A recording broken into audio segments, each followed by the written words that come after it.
Welcome to the Exam Study Expert Podcast, helping you ace your exams at school and university through the psychology of high performance and the science of studying smarter, not harder. It's my pleasure to introduce your host, the Cambridge-trained memory psychologist and exam success coach, William Wadsworth. I've got a message for you today that some of you, perhaps not all, but some of you, are really going to need to hear. Are you holding yourself back by working too hard? For the ones that most need to hear it, this is going to be a tough message to swallow. I get that. Please hear me out. What you're about to listen to may well be the most important episode I've been able to offer you for quite some time. I'm going to be getting pretty candid. Now, before I go any further, please don't get me wrong.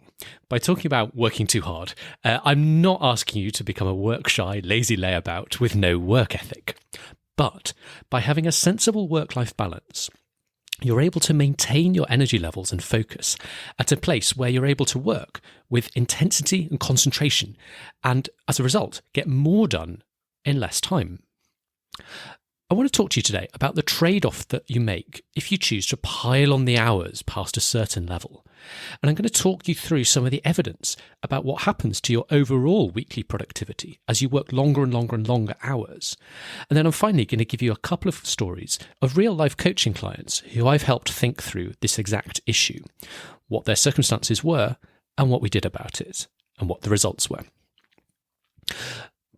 By way of context, I want to take a harder look at what is essentially the exam study expert mantra. In other words, achieving exam success through studying smarter, not harder. Studying smarter, not harder is in the intro to this podcast. It's on my email signature. It's all over the blog. And it's a phrase I use time and time again, both on the podcast and in real life, when talking about what I do and how I want to help students succeed and achieve their full potential in their studies and in their life generally. Now, as you'll know if you've listened to the show before, we spend a lot of time talking about strategies to study smarter, whether that's ways to get more done in less time, or perhaps ways to hack your memory, learn faster and remember more, as in our recent Science of Learning season. But we haven't talked so much about the other half of that phrase, the not studying harder bit. I think that's actually a little bit of an oversight that I want to remedy that I want to remedy today. I've become increasingly convinced that studying smarter and not studying harder really are two distinct and interconnected halves of a complete philosophy. Neither half works without the other. If you can find ways to study smarter, then it stands to reason that you don't have to study so hard.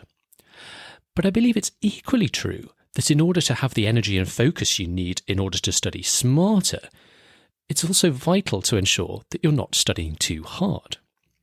In other words, to study smarter, you have to study less hard, and by studying less hard, you enable yourself to study smarter. And so it goes round, a virtual circle that only ends up with you being more successful in an easier and happier way. If you're working all hours of the day and night, your brain just becomes increasingly mushed, to use the correct psychological terminology, such that you can no longer focus properly for the length of a working day. That means you end up working slower and end up spending ever longer to achieve the same level of productive output. It's kind of a counterintuitive idea when you first come across it, but once you pass a certain number of hours per day or per week, adding more study hours to that almost inevitably results in your productive output going down. Now, the die-hard caffeine-fueled all-nighter brigade listening to this are probably sitting there thinking, well, this is all very well for him to say in theory, but I've got a mountain of tasks to do. I've simply got no choice but to work crazy long hours to get it all done. If you're sitting there thinking that, I get it. Believe me, I've been there. You need to listen to this episode and then combine it with the episode I'm bringing out in a couple of weeks' time, which is all about overwhelm. And between the two of those, I think you'll have a complete answer to the situation you're in. So the problem with working too hard is that you may well get more done to start with in the early days or even the early weeks, but you'll quickly get sucked into a vicious circle and end up with a lower overall productivity than you had before. And the research shows this. There's been several studies that have actually looked into this, how much you get done depending on how many hours a week you're working. There was a decades-old piece of research, for example, that a lot of people quote in this area by a respected Washington think tank called the Business Roundtable. And they found that if you compare people who work 60 hours per week to people who work 40 hours a week, it's certainly true that, as you'd imagine, to start with, the 60-hour guys do indeed accomplish more each day, each week, just because they've got the extra hours, they've got more time to accomplish their tasks. But if you watch those two groups and come back a couple of months later, so 8 weeks later, you notice something really interesting has happened. Once this time has passed, 8 weeks in, you find that both of these groups are actually getting an identical amount of work done. Only one group is taking 60 hours to achieve that amount of work. The other group is getting that amount of work done in just 40 hours. Why? Well, the 40-hour group are well rested, fresh, alert, and able to power through their to-do list each day and each week and be really smart about it. The people that have been trying to work 60 hours are starting to show signs of burnout because their work-life balance is poor. And so their work rate slows to the point where they're getting just as much done as if they were working 40 hours rather than 60. More recent studies have found exactly the same pattern. John Penkoval at Stanford in 2015, for example, found a very, very similar pattern. All of this is to say that working more hours, more and more and more hours, doesn't necessarily equate to more and more productive output in terms of actual useful study time. For a lot of people, you'd be better off working fewer hours and just focusing on how well you use them. In other words, working less hard in order that you might work smarter. Okay, so much for telling you a little bit about the evidence and the data. I want to show you now a couple of concrete examples about how this can play out in practice for real students. And the examples I'm going to give you are both based on recent experiences with a couple of my coaching clients. I'll be keeping the individuals' identities completely anonymous, of course, but both did say to me that they're happy for me to talk about their story on the podcast, such as it might help others who are going through similar experiences. So the first example I've got for you comes from a client of mine who was working towards her CFA exams. These are exams you take in the field of accounting, finance and accounting. And in her case, it was her ticket to taking her career to the next level and being able to earn at a higher level. My client was working 9 to 5, 9 a.m. to 5 p.m. on her job and also had a family to look after. So was fitting in her studies late at night and early in the morning. She was highly motivated and had a fierce work ethic, more so than many, many people I've met, impressively so, honestly. And she was already, before I spoke to her, she was already fitting in an hour of study in the morning and a second hour in the evening after the family had gone to bed. And in one of our earlier conversations together, she was asking me about ways to fit in even more work than the 2 hours of study she was already doing per day. So we talked through the pros and cons, and she admitted to having had problems with burnout in the past. Adding more hours beyond the 2 hours of study she was already doing would have meant cutting down on sleep. That would have been the thing that would have had to go in her daily schedule. And our concern about that was that might risk another bout of burnout. So we agreed it'd be far better to have a sustainable level of work output per day that she can keep up for weeks on end, see her right through to her exams, rather than trying to go too hard, cram in too much work, skimp on sleep, and only to end up exhausted and able to work effectively after maybe a few days or at most a couple of weeks of her more intense schedule. So we coupled this strategy of making sure she wasn't working too hard with absolutely maximising the effectiveness of her study technique. In other words, making sure she was studying as smart as possible and getting the most biggest results out of the study time that was available to her. Long story short, the plan worked really, really well, and she crushed her exams, not only passing, but coming in the top fraction of a % of people taking that exam. Really impressive stuff. I was so pleased for her. And I think when we were talking about it afterwards, we both agreed that it had been a great idea not to try and cram in more hours of work per day. 2 hours was more than enough if she was able to use the time really well and study really smart. And that avoided her burning out in the weeks leading up to the exam and almost certainly helped her unlock that really, really high level of success. The second example I wanted to talk to you about was perhaps an even more stark example of trying to fit too much into the day. My client this time was not a professional, but rather a gentleman of high school age. He was preparing for a very competitive university admissions process. He talked to me pretty early on in our first conversation about feeling overwhelmed.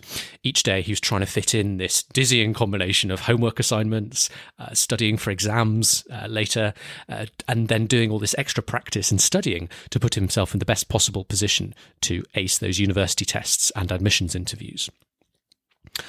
I asked him about his approach to time planning, and he said everything he did was all governed by his Google Calendar. So I asked if we would be able to see it. So we screen shared that week's view of his Google Calendar, and I could see right away why he was feeling so overwhelmed. I felt overwhelmed the minute this popped up on screen.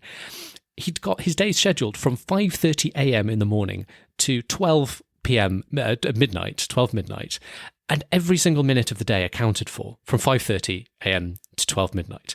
There was half an hour blocked off immediately after classes for relaxation plus coding. In other words, this was the only half hour off throughout the whole day, and even that wasn't pure relaxation. That was supposed to be this combination of relaxation and a bit of coding practice. Between all the rest of the schedule was obviously a lot of time during the day for school classes. There's time set aside for homework in the evening, as well as substantial time every night for revising and reviewing for upcoming exams. And then there were multiple daily extra tasks he was squeezing in right at the start of the day and late into the night. So half an hour for this coding course, 45 minutes to practice for a certain university admissions test, 15 minutes to squeeze in a quick workout, an hour to study for these exams, an hour for those, half an hour to watch this online course every single day. Guys, it was intense. And the thing was, he wasn't able to deliver it.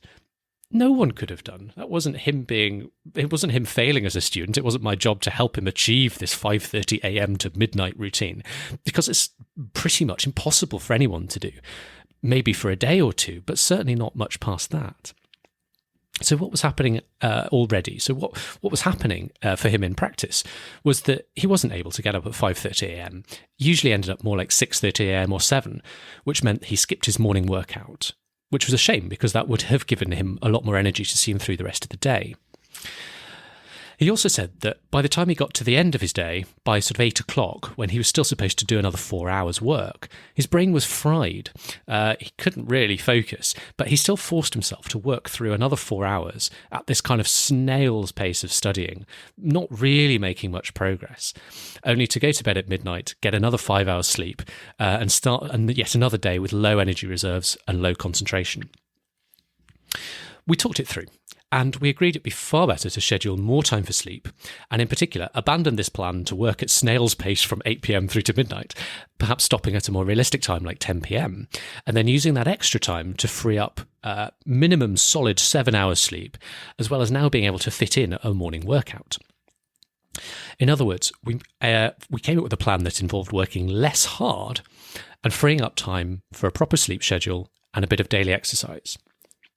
All this meant that by the time 8 p.m. hit, he still had the energy to do a couple more focused hours between 8 p.m. and 10 p.m, and likely getting much more done between that 8 p.m. and 10 p.m, in that 8 p.m. to 10 p.m. window than if he'd tried to work on his old schedule and work through from 8 p.m. to midnight. He was a bit resistant to the idea at first, but the more I coached him through a mindset shift, the more we talked about the pros and cons, the more sense he could see it made. By reducing his work hours, he could have more sleep, more exercise, and actually use what remaining time he had scheduled for work far more effectively. The net result being that his actual productive output each day went up, not down, by working fewer hours. And as an added bonus to all of that, he's healthier, less stressed, happier, and more alert every day. Brilliant. Then, as the conversation was drawing to what seemed like a successful close, something quite unusual happened. I could see him hesitating. I could tell there was something we'd missed, something that was stopping what was otherwise a very solid plan from being put into action.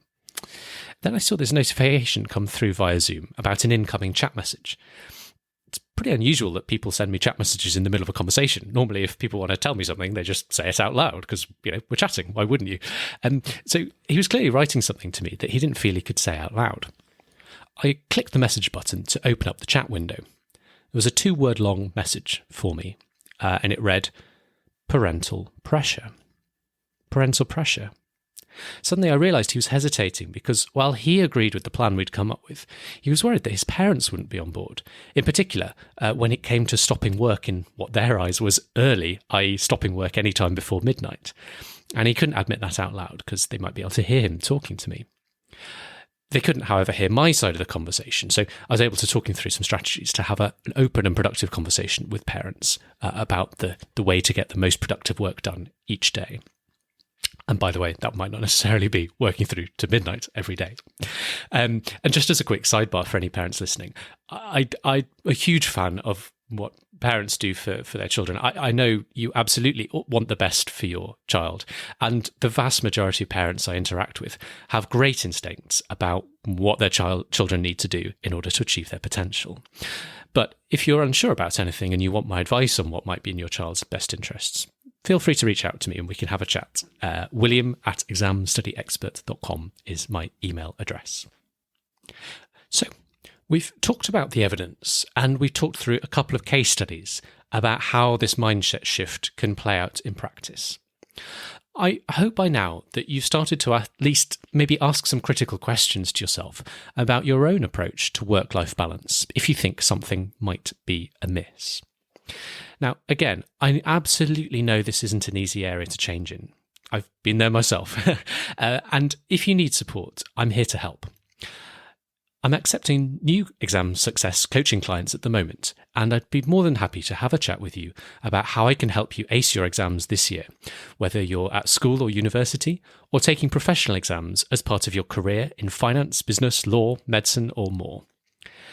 Please visit examstudyexpert.com to learn more about how it all works and how my approach of studying smarter and not harder can most apply to you and get you the best possible results in the easiest possible way. That's examstudyexpert.com/coaching. Otherwise, thanks so much for listening today. Remember that the best results come when you study smarter and not harder. I wish you every success in your studies. If you've got exams coming up, you can now get all of William's favourite tips and tricks to save you time and get you higher grades, all in one handy cheat sheet. Grab your copy at examstudyexpert.com/free tips. Thanks again for listening, and see you soon.